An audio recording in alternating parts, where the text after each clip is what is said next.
You see, taking over somebody's asset is not as useful as many people think it is, because the existing institutions have management, and that management has been developed. It has a certain morality, it has certain ethos, it has certain ways of behaving. If you take over somebody's institution, either you replace the whole management, but who are you going to replace it with? So many of these institutions, like the Land Bank, which the government inherited, have collapsed. South African Airways has collapsed. So when you take over existing institutions, it's not the solution that many people think it is. When you create your own institution, a good example of an African created institution that was created since 1994 is MTN. MTN is today one of the largest multinational companies in South Africa. It was created from scratch by the Africans themselves. Today, it operates in Iran, in Syria, in North Africa, in West Africa, all over Africa, created by the Africans themselves from scratch. So it's their own institution. I mean, MTN was punished by the Nigerians unfairly, as far as I'm concerned. But anyway, they punished it, and it had to pay out $1.5 billion as punishment, which is just the greed of the Nigerian government.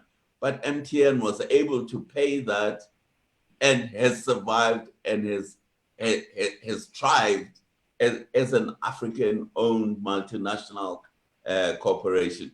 So I think we have to understand taking over somebody else's company is not quite the solution that many people think it is, because many of the assets that get taken over are actually depleted. There are people, for example, I noticed there are Africans buying coal mines from Anglo-American Corporation. But the world is going away from coal mining.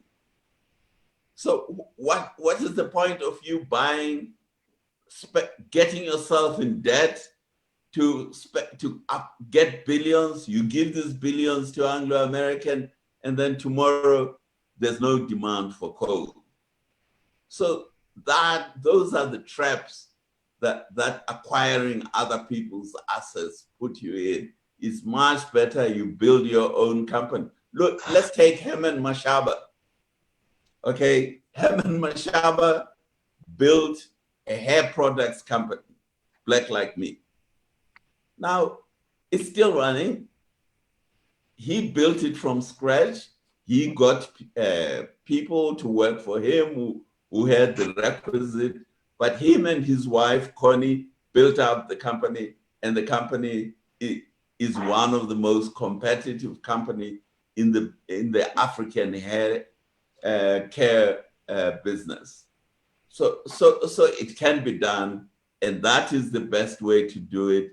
Because anyway, taking up an existing business, you don't know all the worms that are inside this business. Like I'm explaining to you, Siriti, I think the company is called Siriti, is buying coal mines. I was reading yesterday that Britain, for the last 2 months, has not used coal to generate electricity.